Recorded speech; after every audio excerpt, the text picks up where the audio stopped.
Hello everyone, my name is Meena Sharma. I'm again with you with the chapter 3 of class 8th book Honeydew. आज हम इस chapter को पढ़ेंगे. The chapter name of the chapter is Glimpses of the Past.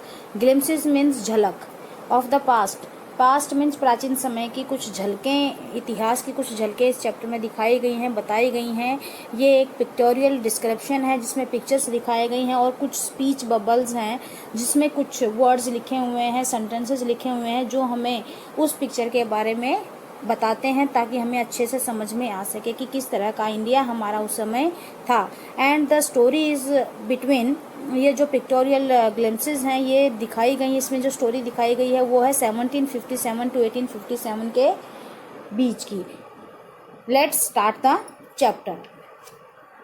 Before you read something is there, here are some pictorial glimpses of the history of our country 1757 to 1857.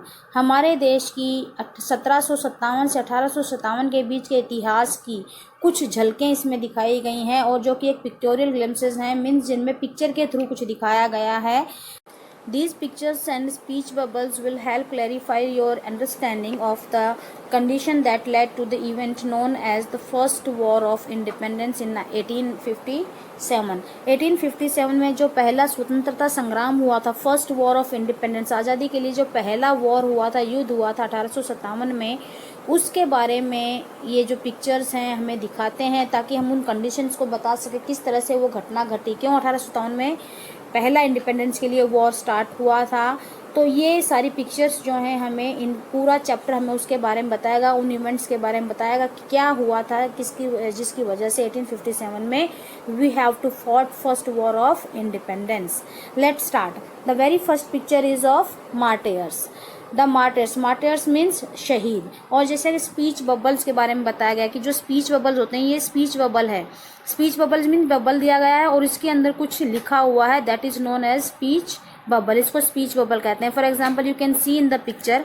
इस पिक्चर में कौन कौन है? You can see Lata Mangeshkar is there और जवाहरलाल नेहरू हैं यहाँ, लाल बहादुर शास्त्री यहाँ पर हैं, इंदिरा गांधी हैं, ये जवाहरलाल नेहरू हैं और ये लता मंगेशकर हैं. और आप आगे पिक्चर्स में देख सकते हैं कि ये रानी लक्ष्मीबाई है, ये तिलक हैं. तो इस तरह की कुछ पिक्चर्स इसमें दिखाई गई हैं. और इस पिक्चर में जो लिखा गया है, कुछ माइक के सामने लता मंगेशकर जो खड़ी हैं वो कुछ गा रही हैं और जो ये गा रही हैं वो इस स्पीच बबल में है. That is, O my countryman let your eyes fill with tears as you recall the sacrifice of India's martyrs. आपने ये सॉन्ग जरूर सुना होगा जो कि एक पेट्रियोटिक सॉन्ग है और जिसका नेम क्या है? ऐ मेरे वतन के लोगों जरा आँख में भर लो पानी, जो शहीद हुए हैं उनकी जरा याद करो कुर्बानी. This song is there. English translation है ये इस सॉन्ग का. ओ माई कंट्री मैन, है मेरे देश के लोगों, let your eyes fill with tears, अपनी आँखों में पानी भर लो, as you recall the sacrifice of India's martyr, देश के जो शहीद हुए हैं, जैसे ही आप उनकी कुर्बानियों को, सेक्रीफाइसेस को याद करोगे, तुम्हारी आँखों में पानी आ जाएगा. तो ये सॉन्ग इस पिक्चर में दिखाया गया है, द मार्टियर्स, जिसमें शहीदों के लिए लता मंगेशकर वो singing this song.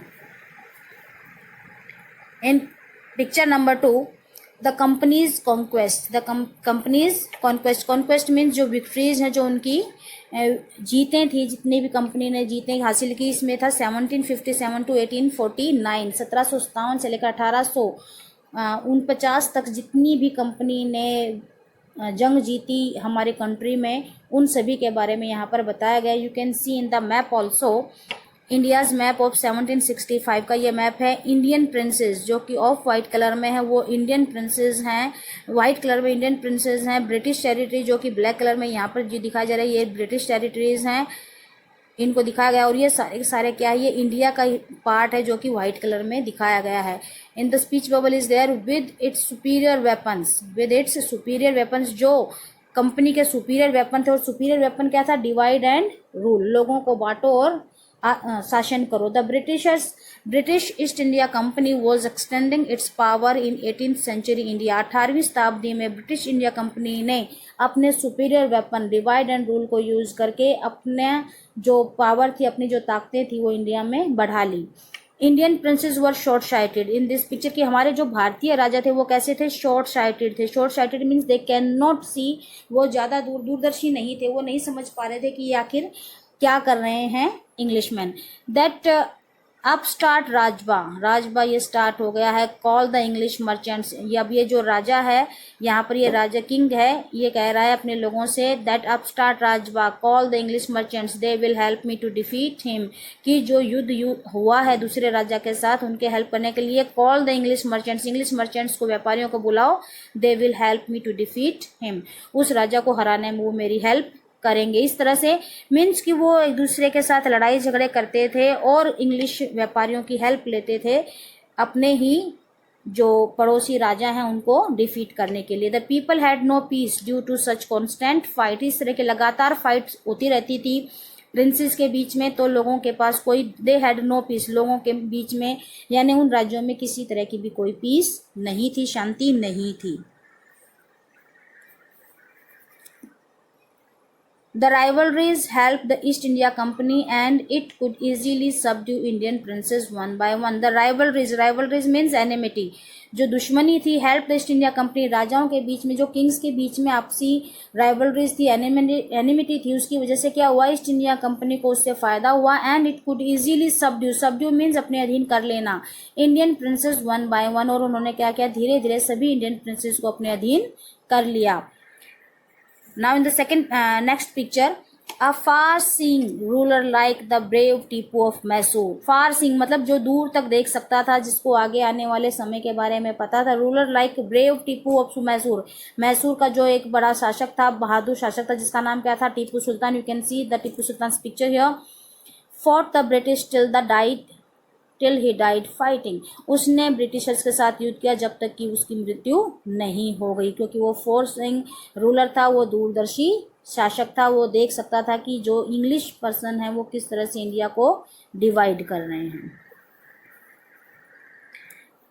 Now see in this picture you can see the reaction of people, how Indian react to these conquest, किस तरह से जो ब्रिटिशर्स जीत रहे थे भारतीय प्रिंसेस के एरियाज को, वन बाय वन उनको अपने अधीन कर रहे थे, सबड्यू कर रहे थे, तो लोगों का क्या रिएक्शन था, तो जो इंडियंस थे उनका क्या रिएक्शन था। See here in this picture you can see this person was speaking, thank God there is peace in the country now, वो भगवान का शुक्रिया अदा कर रहा है कि that there is peace in the country now, अब हमारे देश में शांति है, नो मोर वॉर्स, कोई युद्ध नहीं है, and no looting by thugs, और ना ही कोई ठग लूट रहे हैं हमें। Now the second person is saying it's God who sent the British, भगवान ने ही इन ब्रिटिशर्स को हमारे पास भेजा है। Third person was saying our destiny is linked with them, हमारी जो डेस्टिनी है मीन्स हमारी जो किस्मत है, इज लिंक्ड विद देम, ये इनके साथ जुड़ गई है। Now see in the next picture some other type of people are there, कुछ और दूसरे तरह के लोग भी थे जो कुछ अलग तरीके से सोचते थे ब्रिटिशर्स के बारे में। They were thinking that the white man has killed और dethroned our kings, the white man, इन गोरे लोगों ने, हैज किल्ड मार दिया है, और डिथ्रोन्ड या उनके सिंहासन से, उनके राज्य से उनको हटा दिया है, आवर किंग्स हमारे राजाओं को। सम किंग्स वर नॉट गुड, अब ये जो एक और पर्सन है वो क्या कह रहा है कि कुछ राजा अच्छे नहीं होते हैं, but after all they were of this land, लेकिन आखिरकार वो हैं तो इसी जमीन के, इसी हमारे ही देश के हैं। थर्ड पर्सन, अब ये जो थर्ड पर्सन है वो was saying now we have become slaves of foreigners, now we have become, कि अब हम बन गए हैं स्लेव्स मीन्स दास, गुलाम बन गए हैं, ऑफ फॉरेनर्स, विदेशियों के गुलाम बन गए हैं। Now see the next picture, in picture 3 you will see the British rule 1765। अब ब्रिटिशर्स ने धीरे धीरे पूरे एरिया पे, पूरे इंडिया पे अपना कब्जा कर लिया था, और जैसे ब्रिटिशर्स ने किस तरह से रूल किया हमारी कंट्री को 1765 टू 1836 के टाइम पीरियड में। Religious leaders preached ideas like untouchability and child marriage, अब जो रिलीजियस लीडर्स थे, जो धार्मिक नेता थे, वो प्रीच कर रहे थे, प्रीच मीन्स उपदेश देना, उन्होंने उपदेश दिया कुछ अलग तरह के विचारों का, आइडियाज का, लाइक अनटचेबिलिटी, छुआछूत से रिलेटेड, एंड चाइल्ड मैरिज, बाल विवाह से रिलेटेड उन्होंने कुछ उपदेश दिए। और भी कई तरह के महात्मा थे, जैसे कि ये संत है यहाँ पर क्या करें, anyone who crosses the seas loses his religion, anyone, कोई भी, हु क्रॉसेस द सीज, जो भी समुद्र को पार करेगा, लूजेस हिज रिलीजन, उसका धर्म भ्रष्ट हो जाएगा। And this in next picture you will see one more saint is there. एक और यहाँ पर ये महात्मा है, ये क्या कह रहा है, all the misery in the world is due to women. All the misery, जितने भी दुख हैं इन द वर्ल्ड, इस संसार में, इज ड्यू टू वीमेन, ये सभी किसकी वजह से हैं, औरतों की वजह से। Means he has some negative approach toward women. Now see in the next picture you can see the Englishmen were talking to each other and one Indian is also there. English person was saying the truth was that Indians had lost self respect. The truth, सच्चाई ये थी that Indians had lost self respect, कि Indians की जो self respect है वो चली गई थी, उनका आत्मसम्मान था जो वो गुम हो गया था। द ब्रिटिश स्कॉन दैम, ब्रिटिशर्स उनको लगातार स्कॉन करते थे, डांटते थे, उनके झिड़कते रहते थे। See the Englishman was saying here the natives are unworthy of trust, incapable of honesty. अभी इंग्लिशमैन क्या कह रहा है, द नेटिव जो यहाँ रहने वाले हैं, व्यक्ति हैं, निवासी यहाँ के, are unworthy of trust means वो विश्वास के लायक नहीं है, इनकेपेबल ऑफ ऑनेस्टी वो ईमानदार भी नहीं है।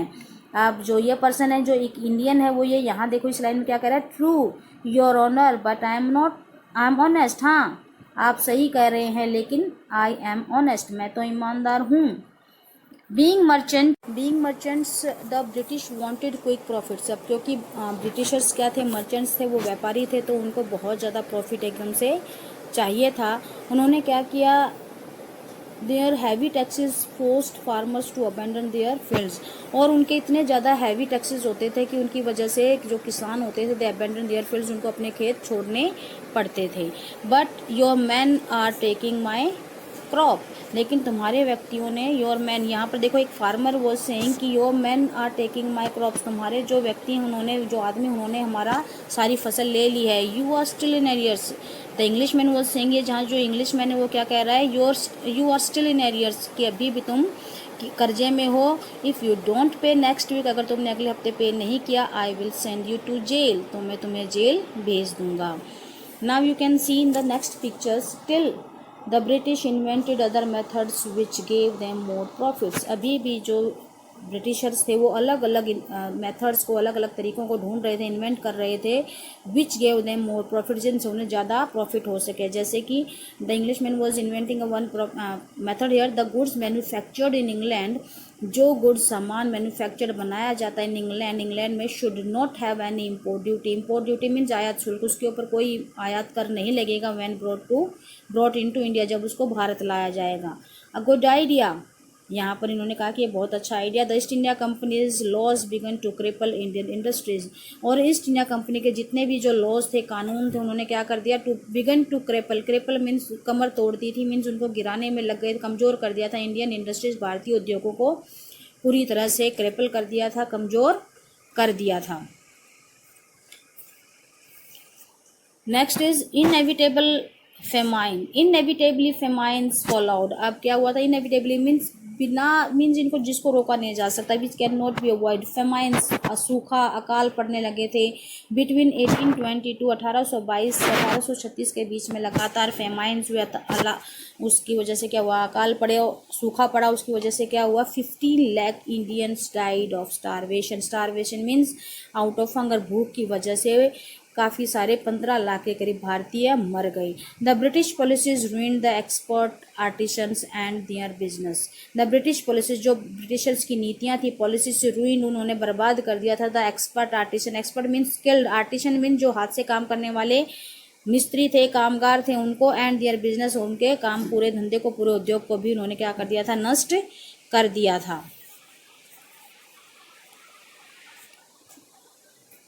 पिक्चर नंबर 4 राजा राम मोहन रॉय 1772 1836। अब राजा राम मोहन रॉय एक क्या थे, सोशल रिफॉर्मर थे।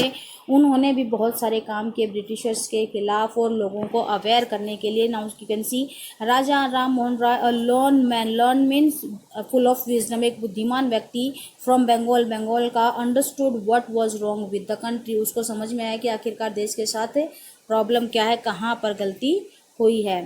लेटस, और उसने क्या कहा, राजा राम मोहन राय हैज का जो प्रीच था, उनका जो उपदेश था, उनकी जो थिंकिंग थी, was that let us not despise ourselves, हमें अपने आप को जो है डिस्पाइज नहीं करना है, ख़त्म नहीं करना। अवर एंशंट कल्चर इज़ ग्रेट, हमारा जो प्राचीन एंशंट कल्चर है वो बहुत ज़्यादा महान है। And we are capable of greater achievements, और हम इस काबिल हैं कि हम बहुत बड़ी उपलब्धियां पा सकें। We must first reform our society, हमें सबसे पहले अपने समाज को रिफॉर्म करना पड़ेगा, सुधारना पड़ेगा। Superstition have been ruling us, superstition means अंधविश्वास, अंधविश्वास ने हमारे देश को घेर रखा है। He told his wife Uma, उसने अपनी पत्नी उमा से कहा, cows are of different colours, की जो गायें हैं वो अलग अलग रंगों की होती हैं, but the colour of near milk is the same, लेकिन उनके दूध का रंग एक ही होता है। Different teachers have different opinion, अलग अलग टीचर्स के अलग अलग ओपिनियन होते हैं। But the essence of every religion, essence means मतलब सार, जो निष्कर्ष जो कंक्लूजन है वो हर रिलीजन का एक ही है। इज द सेम, सबका रिलीजन का जो सार है, जो कंक्लूजन है वो सेम होता है। He was attracted by science and modern knowledge, वो जो मॉडर्न नॉलेज थी, आधुनिक ज्ञान था और साइंस से काफ़ी ज़्यादा प्रभावित था, अट्रैक्टेड था। और उसने क्या कहा, knowledge should be practical and scientific, जो ज्ञान होता है वो प्रैक्टिकल होता है, व्यवहारिक होता है, वैज्ञानिक होता है, यानी तर्क पर आधारित होता है। ही क्रॉस द सी, उसने समुद्र को क्रॉस किया। And went to England, England भी गया। To see what made the British powerful, ये देखने के लिए कि ब्रिटिशर्स को किस चीज़ ने इतना पावरफुल बनाया है। देयर ही टोल्ड देम, वहाँ पर उन्होंने उससे कहा, we accept you as rulers, कि हम तुम्हें अपना राजा स्वीकार करते हैं। And you must accept us as subject, और तुम भी हमें अपनी प्रजा स्वीकार करो। But you must remember the responsibility a ruler, लेकिन तुम्हें याद रखना चाहिए एक शासक की, रूरल की जो रिस्पॉन्सिबिलिटी होती हैं ओज टू हिज सब्जेक्ट, अपने प्रजा के प्रति। ही स्टार्टेड न्यूज़पेपर्स, उसने न्यूज़पेपर भी एक स्टार्ट किया। But the suspicious British stop them in 1823, लेकिन जो सस्पिशियस संदेह में थे, शक कर रहे थे उनके ऊपर, जो ब्रिटिशर्स थे, उन्होंने स्टॉप दैम इन 1823, जो न्यूज़पेपर स्टार्ट किए थे उनको 1823 में बंद करा दिया। Now in picture number 5 operation, you can सी कि किस तरह से उन्होंने हमारा शोषण किया, उन्होंने हमारे ऊपर दबाव डाले। 1765 से लेकर 1835 तक ब्रिटिशर्स ने किस तरह से हमारा शोषण किया। In the first picture, but the British continue to oppress Indians, Britishers लगातार भारतीयों को ऑपरेस करते रहे, दबाते रहे। इन 1818 में दे हैड पास रेगुलेशन 3, उन्होंने रेगुलेशन 3 नया नियम 3 पास किया। अंडर इट, इसके अनुसार, an Indian could jail without trial in a court, बिना कोर्ट में ले जाए किसी भी भारतीय को जेल में डाला जा सकता है। All the time British officers in India Drew big salaries, जो भी ब्रिटिश ऑफिसर्स भारत में आए उन सबको ड्रू बिग सैलरीज, उनको बड़ी तनख्वाह मिलती थी। Also made fortunes in private business, और वो अपना प्राइवेट बिजनेस से भी काफ़ी ज़्यादा लाभ कमाते थे। By 1829, Britain was exporting British goods worth 7 crore rupees to India. 1829 तक ब्रिटेन ने ब्रिटिश गुड्स, जो सामान भारत में आता था, वो लगभग 7 करोड़ रुपए का था जो भारत में सामान आता था।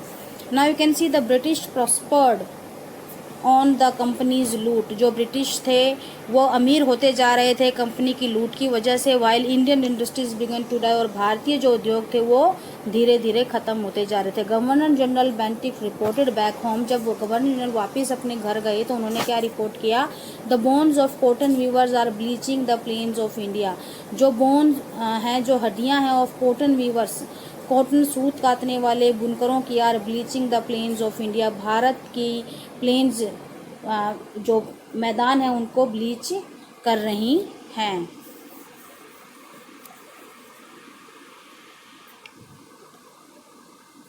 In six picture you can C 1835 to 56 तक की डिससेटिस्फैक्शन को दिखाया गया है कि किस तरह से लोग संतुष्ट नहीं हो पा रहे थे, डिससेटिस्फाई होते जा रहे थे ब्रिटिशर्स के इतने सारे ऑपरेशन की वजह से।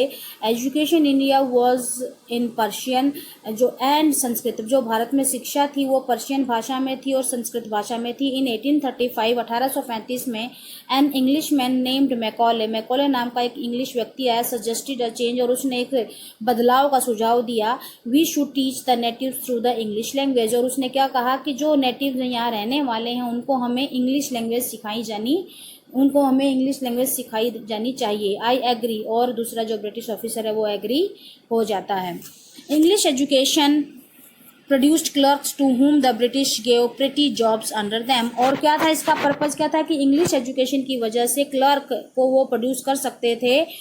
द ब्रिटिश गेव पेटी जॉब्स, जिनको ब्रिटिशर्स जो है पेटी छोटी मोटी जॉब दे देते थे।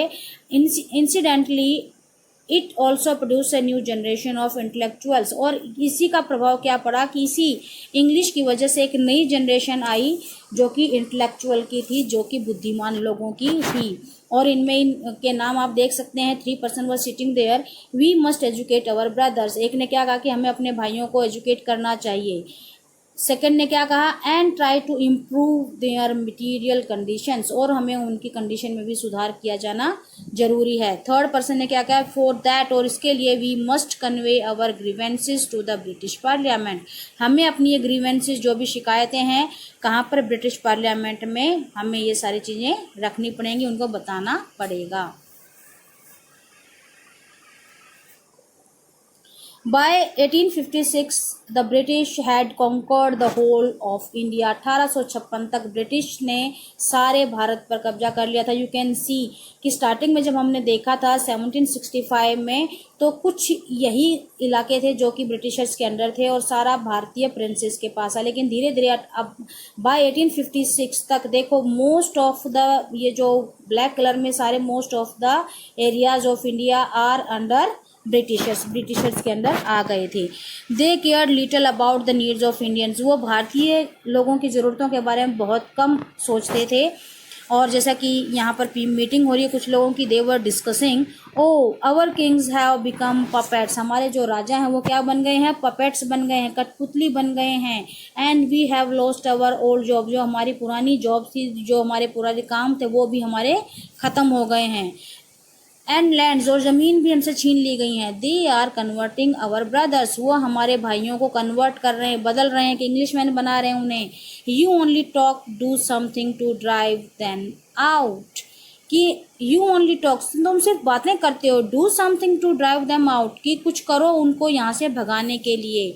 नाउ ये देखो डिससेटिस्फेक्शन यहाँ दिखाई दे रहा है लोगों का, किस तरह से लोग अब उनको यहाँ से भगाना चाहते थे। In earlier picture we have seen की वो सोच रहे थे God had send the Britishers, की भगवान ने उन ब्रिटिशर्स को यहाँ पर भेजा है, कोई युद्ध नहीं है, अब there is peace now. But लोगों को समझ में आ गया कि कितना नुकसान हुआ है उन्हें।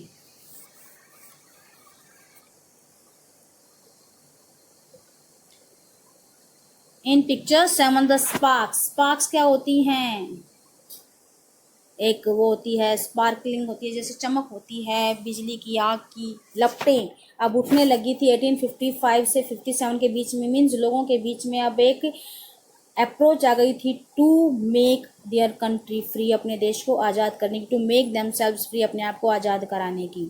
Taxes continue to ruin the peasants, जो पेजेंट्स थे, फार्मर थे, अब उनको टैक्सेस की वजह से वो बर्बाद हो गए थे, रूइन हो गए थे। इन बंगाल में the Santhals who had lost their land, Santhal जो एक जाति थी जिन्होंने अपने ज़मीनें सारी क्या कर दी थी, मीन्स बर्बाद कर दी थी, जिनकी ज़मीन अब उनसे छीन ली गई थी। अंडर न्यू लैंड रूल्स, नए कानूनों के अधीन होकर, बिकेम डेस्परेट वो बहुत ज़्यादा दुखी हो गए थे। इन 1855 1855 में दे रोज एंड रेबेलियन, वो विद्रोही बन गए।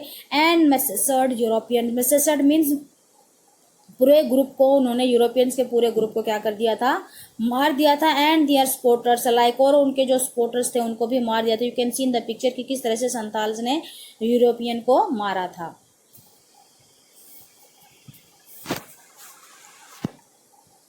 Discontent was brimming in the East India Company's army too, जो ईस्ट इंडिया कंपनी ने एक आर्मी बना रखी थी भारतीयों की, उसके अंदर भी ये डिसकंटेंट, ये असंतुष्टि का भाव अब ब्रीविंग बढ़ने लगा था। The white soldiers gets huge pay, जो वाइट सोल्जर्स होते थे, जो गोरे सैनिक होते थे, उनको बड़ी तनख्वाह मिलती थी। Mansions to live in servants, और सर्वेंट्स के साथ साथ नौकर भी मिलते थे, उनको रहने के लिए घर भी मिलते थे। While we get pittance and slow promotions, हमें तो कोई पीटीएंस मीन छोटे मोटे प्रमोशन मिलते हैं, छोटे मोटी सैलरी मिलती थी। The Angrez ask us to cross the sea which is against our religion, और कुछ लोग कहते थे कि अंग्रेज हमें समुद्र पार करने को कहते हैं, जो हमारे धर्म के खिलाफ है। Who is the topi wala to abolish our age old custom, कौन है ये टोपी वाले जो हमारे वर्षों पुराने कस्टम रिचुअल्स को खराब करना चाहते हैं। थाउजेंड्स ऑफ अदर सिपाहीज रिवोल्टेड, और हजारों बहुत सारे ऐसे सिपाही थे जिन्होंने विद्रोह किया। They were stripped off their uniforms, उन्होंने अपनी यूनिफॉर्म्स भी stripe. We must drive out अंग्रेज, you can see in the picture, this picture is of Mangal Pandey. We must drive out the अंग्रेज, हमें अंग्रेजों को यहाँ से भगाना पड़ेगा। सिपाही Mangal Pandey attack the adjutant of this regiment, सिपाही मंगल पांडे ने क्या किया, अटैक कर दिया था adjutant of his regiment and was executed, अपने रेजिमेंट के साथ ही, और उसने विद्रोह किया एंड वॉज एग्जीक्यूटेड, और उसको फांसी पर चढ़ा दिया गया। Humiliated and put in irons, और जो बाकी सिपाही थे उनको ह्यूमिलेट किया गया एंड पुट इन आयरन्स, और उनको जंजीरों में डाल दिया गया, जकड़ दिया। फॉर्म भी छीन ली गई थी और उनको क्या कर दिया गया था, ह्यूमिलेट करके उनको जंजीरों में बांध दिया गया था। Let's see what happened next. Few Englishmen had cared to understand Indian customs or the people's mind. कुछ ऐसे इंग्लिशमैन भी थे जो लोगों के, भारतीय लोगों की भावनाओं को समझते थे, उनके रिचुअल्स को समझते थे और लोगों के दिमाग को, मीन्स उनके मन को समझते थे। ओ proud Brahmin soldiers, do you know that the grease on the bullet you have to bite is made from the fat of cows and pigs? आप देखो किस तरह से कहा है कि इन्होंने बताया, इस व्यक्ति ने बताया कि किस तरह से वो प्राउड ब्राह्मण सोल्जर, अरे ब्राह्मण सोल्जर क्या तुम्हें पता है, do you know that the grease on the bullet, जो इस बुलेट के ऊपर ग्रीस लगा हुआ है, यू हैव टू बाइट, जिसे तुम मुंह से काट कर फेंकते हो, made from the fat of cows and pigs, ये गाय और सुअरों के मांस से बना होता है। व्हाट, आप ये देखो, इसने एक मुस्लिम ने कहा कि ये अच्छा इस तरह से होता है। The white man has deceived us too, white man ने हमें भी धोखा दिया है। Soon chapatis were sent from village to village to tell the people that their emperor would want their service. Soon chapatis were, और इस तरह से लोगों की ये जो बातें थी ये लोगों में पहुंचने लगी। किस तरह से पहुंची, चपातीज के ऊपर ये मैसेज लिखा जाने लगा। Was sent from village to village, एक गांव से दूसरे गांव में भेजी जाने लगी। टू टेल द पीपल, लोगों को ये बताने के लिए, दैट देयर एम्परर, कि उनके राजा को वुड वांट देयर सर्विस, उनकी सेवा की जरूरत है। Yes we all village man will be ready. और किस तरह से chapati, you can see in the picture कि किस तरह से चपाती पर मैसेज जाता था और वो चपाती पर ही मैसेज देते थे, yes all my village man will be ready, कि हाँ मेरे गांव के सभी व्यक्ति इस चीज़ के लिए तैयार हैं। Now you can see in the picture, in third picture, similarly lotus flower circulated among Indian soldiers, जो भारतीय सोल्जर्स थे, सैनिक थे, उनके बीच में लोटस फ्लावर, कमल के फूलों को भेजा जाने लगा। Among Indian soldiers, death to the foreigners, और जिन पर मैसेज होता था कि फॉरनर्स को मार दिया जाना चाहिए। The masses gave all help and shelter to the patriots, जो जनता थी, आम जनता थी, वो उन सभी लोगों को शेल्टर, आश्रय देती थी, सारे देशभक्तों को, और उनकी हेल्प भी करती थी। जितने भी पैट्रियोट्स से देशभक्त थे उन सबको हेल्प करती थी और उनको आश्रय भी देती थी, अपने पास ठहराती भी थी। Next picture is of revolt of 1857। इतना सारा सप्रेशन होने के बाद ब्रिटिशर्स के खिलाफ लोगों को तैयार कर दिया गया, और किस तरह से 1857 का जो रिवॉल्ट था, first war of independence start हुआ। Let's see through these pictures. Then there was violent outbreak at Meerut में सबसे पहले जो वायलेंट हिंसा भड़की। The sipahis march to Delhi, और फिर वो सिपाही कहाँ पहुंचे, दिल्ली की तरफ उन्होंने मार्च किया। Long live our emperor Bahadur Shah, और long live our emperor Bahadur Shah को राजा बना दिया गया, घोषित कर दिया गया, और उनकी जय जयकार के नारे लगाते हुए, बहादुर शाह जिंदाबाद के नारे लगाते हुए लोग दिल्ली की तरफ मार्च करने लगे। द रेबेलियन स्प्रेड वाइडर, जो रेबेलियन थे, विद्रोही थे, वो चारों तरफ फैल गए थे। Many landlord had lost their lands because of British policies and they were so many landlords, बहुत सारे ऐसे जमींदार थे, they had lost their land, जिन्होंने अपनी ज़मीन खो दी थी, खराब कर दी थी, because of the British policies, British नीतियों की वजह से, एंड दे वर सो, और वो भी बहुत ज़्यादा परेशान थे। The white man's rule must end, और वो भी चाहते थे कि वाइट मैन का रूल जो है वो जरूर खत्म होना चाहिए। Yes we will help you, और उन राजाओं ने भी सैनिकों का साथ दिया।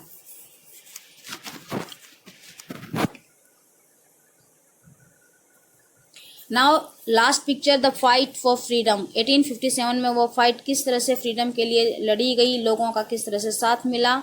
Let's see and read through these pictures and bubbles speech. Many former rulers like Begum Hazrat Mahal of Lucknow व बीटन। बहुत सारे ऐसे फॉर्मर रूलर्स भी थे जो लैप्स की, डलहौजी की जो लैप्स की पॉलिसी थी उसकी वजह से, जैसे बेगम हजरत महल को भी उनके महल से निकाल दिया गया था लखनऊ में, वो भी बहुत ज़्यादा परेशान थी। The white man has taken away my kingdom. और वो चाहती थी कि वो कहा कि उन वाइट लोगों ने मेरे किंगडम को, मेरे राज्य को मुझसे छीन लिया है। पॉपुलर लीडर्स लाइक मौलवी अहमदुल्ला और फैजाबाद के मौलवी अहमदुल्ला जो कि एक बहुत बड़े नेता थे, टोल्ड द पीपल, उन्होंने लोगों से कहा, राइज उठो ब्रदर्स, भाइयों, राइज उठो मेरे भाइयों, खड़े हो जाओ। The Angrez is running our land, ruining our land. अंग्रेज जो है हमारे लैंड को, हमारी भूमि को रूइन कर रहे हैं, बर्बाद कर रहे हैं, नष्ट कर रहे हैं, डिस्ट्रॉय कर रहे हैं। They join the upsurge against the foreigner. और बेगम हजरत महल ने भी जो क्रांति उठी अंग्रेजों के खिलाफ, फॉरनर्स के खिलाफ, उसमें पार्टिसिपेट किया, उसको ज्वाइन किया। द पीपल रोज एवरीवेयर, हर जगह लोग खड़े हो गए। इन बरेली, बरेली में, कानपुर में, इलाहाबाद में, अंग्रेजों के विरुद्ध। अजीमुल्ला खान टोल्ड तात्या टोपे, अजीमुल्ला खान ने भी तात्या टोपे से कहा, we should have Peshwa Nana Saheb as our leader. Peshwa Nana Saheb जो है वो हमारे नेता होंगे, वो हमारे पास नेता है एक नेता के रूप में। In this war of independence, इस आज़ादी के युद्ध में। 80 years ओल्ड कुंवर सिंह, 80 साल के बूढ़े कुंवर सिंह जो राजा थे, वो बिहार के, received a bullet in his wrist, उसकी कलाई में एक गोली लगी। Mother Ganga, this is my last offering to you. और उन्होंने फिर आखिरी शब्द उन्होंने कहे कि हे माता गंगा, ये मेरी लास्ट ऑफर्स हैं तुम्हारे लिए, मीन्स ये मेरी लास्ट प्रसाद है, चढ़ावा है तुम्हारे लिए। और उन्होंने क्या किया, the patriots pounds upon the British and fought pieced battles all over north India. The patriots pounds upon the British, सारे ब्रिटिश के ऊपर, देशभक्त ऊपर चढ़ गए। एंड फॉट, और लड़े, pieced battles all over north India, पूरे उत्तर भारत से सभी जो स्वतंत्रता सेनानी थे वो लड़े। तो ये जो हमारा एक्सट्रैक्ट था ये था from our freedom movement. S D Sawant के द्वारा लिखा गया। हमारे फ्रीडम मूवमेंट से रिलेटेड कुछ पिक्चोरियल ग्लिम्पसेस थे जिसको उन्होंने बहुत ही अच्छे तरीके से डिस्क्राइब किया है। Let discuss the question answer of this chapter now. Comprehension check 1, look at the picture 1 and recall the opening lines of the original song in Hindi. वो हमने पहले भी पढ़ा है। द सॉन्ग इज दैट, ऐ मेरे वतन के लोगों जरा आँख में भर लो पानी, जो शहीद हुए हैं उनकी जरा याद करो कुर्बानी। Who is the singer? The singer is Lata Mangeshkar. Who else do you see in the picture? Jawaharlal Nehru, Indira Gandhi, Lal Bahadur Shastri, Rani Lakshmibai are there in the picture. In picture 2, what do you understand by the company's superior weapon? Company's superior weapon, I told you that time also when we are reading the chapter, superior weapons are the weapons of divide and rule, बांटो और राज करो। Who is an artisan? Who is an artisan? Artisan is an expert person in handcraft, जो अपने हाथों से काम करते हैं, those people are known as artisan. Why do you think the artisans suffered? Artisans are suffered because of the wrong policies of Britishers की जो wrong policies थी उनके वजह से वो बहुत ज़्यादा सफ़र कर रहे थे। Which picture according to you reveals the first spark of fire of revolt? Picture number 7। Picture number 7 shows the first spark of fire. Picture number 7. Then working with the text, questions answer are there. Do you think the Indian princes were short-sighted in their approach to their event of 1757? Yes, Indian princes were short-sighted as they were fighting with each other and took help of Englishmen, the merchants, to defeat their neighborhood kings. How did the East India Company subdue the Indian princes? Indian princes किस तरह से उनको subdue किया? They took the advantage of rivalry or enmity of kings, जो Kings के बीच में आपस में लड़ाई झगड़े थे, जो राइवलरी थी, एनिमिटी, दुश्मनी थी, उसका उन्होंने फ़ायदा उठाया। And one by one they subdued Indian princes. Quote the word used by Raja Ram Mohan Roy to say that every religion teaches the same principle. cows are of different colors but the milk of these cows are, color of the milk of these cows is same, and the same way every teacher has their own principles but the essence of all teaching is the same. In what ways did the British officers exploit Indians? British officers exploit Indians in many ways. First of all, they do not impose any import duty on the English goods when it is brought into India. Another thing, they force Indian farmers to abandon their lands because of heavy taxes. They imposed heavy taxes on the lands. Question number 5. Name these people. The ruler who fought peace battle against the British and died fighting, Tipu Sultan. The person who wanted to reform the society, Raja Ram Mohan Rai. The person who recommended the introduction of English education in India, Lord Macaulay. Two popular leaders who led the revolt, Nana Sahib and Kunwar Singh and Bahadur Shah, Rani Lakshmibai. Many are there. Now mention question number 6. Mention the following 2 examples of social practices prevailing then: Bal Vivah, child marriage and untouchability. 2 oppressive policies of the Britishers: no import duty on English goods and heavy taxes. 2 ways in which common people suffered because of the taxes and because of the suppression, and they have no and even the Indian soldiers did not get any or a sufficient salary to live in. 4 reasons for the discontent that led to 1857 War of Independence: heavy taxes and wrong policies of Britishers. Third one is the ruined industries, the industries who have ruined their business, and the kings who have lost their kingdom. So these are some reasons which led the First World War of Independence in 1857. So class, here your chapter is completed. Watch the video carefully. Like, share, comment and subscribe. Thank you. Have a nice day.